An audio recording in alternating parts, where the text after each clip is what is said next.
பெரம்பூர் திருச்சி கிழக்கில் முதலமைச்சர் விஜய் வெற்றி பெற்றதை எதிர்த்து தொடரப்பட்ட வழக்குகளில் பதிலளிக்க உயர்நீதிமன்றம் நோட்டீஸ் அனுப்பியது. நடந்து முடிந்த சட்டமன்ற தேர்தலில் பெரம்பூர் திருச்சி கிழக்கு ஆகிய தொகுதிகளில் போட்டியிட்ட முதலமைச்சர் விஜய் இரண்டிலும் வெற்றி பெற்றார். பின்னர் திருச்சி கிழக்கு தொகுதி எம்எல்ஏ பதவியை ராஜினாமா செய்தார். இதையடுத்து பெரம்பூரில் முதல்வர் விஜய் பெற்ற வெற்றியை எதிர்த்து திமுக வேட்பாளர் ஆர்.டி. சேகர் மற்றும் வாக்காளர்கள் இருவர் வழக்கு தொடர்ந்தனர்.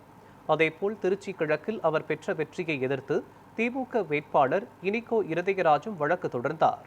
இந்த நிலையில் முதலமைச்சர் விஜய்க்கு எதிரான 4 தேர்தல் வழக்குகளிலும் நீதிபதி லட்சுமி நாராயணன் முன்பு பட்டியலிடப்பட்டது. அப்போது தேர்தல் வழக்குகள் தொடர்பாக முதலமைச்சர் விஜய் 3 வாரங்களில் பதிலளிக்க வேண்டும் என உத்தரவிட்டு வழக்கு விசாரணையை நீதிபதி ஒத்திவைத்தார்.